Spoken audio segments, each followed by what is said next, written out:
SRH ఫ్యాన్స్కి అయితే ఒక బ్యాడ్ న్యూస్. మ్యాటర్ ఏంటంటే హెన్రిచ్ క్లాసెన్ని ఎస్ఆర్హెచ్ వాళ్ళు వదిలేస్తున్నారంట. హెన్రిచ్ క్లాసెన్ని వదిలేసి కొత్త బౌలర్స్ని కొత్త ప్లేయర్స్ని తీసుకోవాలని ప్లాన్లో ఉన్నారంట. సో దీనికి ఎంత పాసిబుల్ ఛాన్సెస్ ఉన్నాయి, ఎంత పర్సంటేజ్ ఇందులో నిజం ఉంది, ఎంత జెన్యున్ ఎంత ఫేక్ అని క్లారిటీగా 1 by 1 సినారియో నెంబర్ 1, 2, 3 అన్నీ తెలుసుకుందాం. సో మీరైతే స్కిప్ చేయకుండా క్లారిటీగా 1 by 1 వినండి. Number 1 scenario.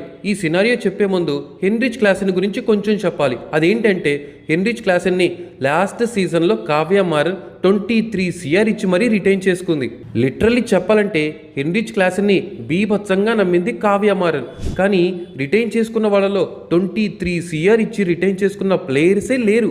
ఆక్షన్లోకి వెళ్ళిన తర్వాత చాలామంది ప్లేయర్స్ని 20 CRకి పైగా 25 CRకి పైగా అలా చాలామందిని తీసుకున్నారు. IPL మెగా ఆక్షన్లో రిషబ్ పంత్ని 27 CRకి తీసుకొని ఈజ్ ద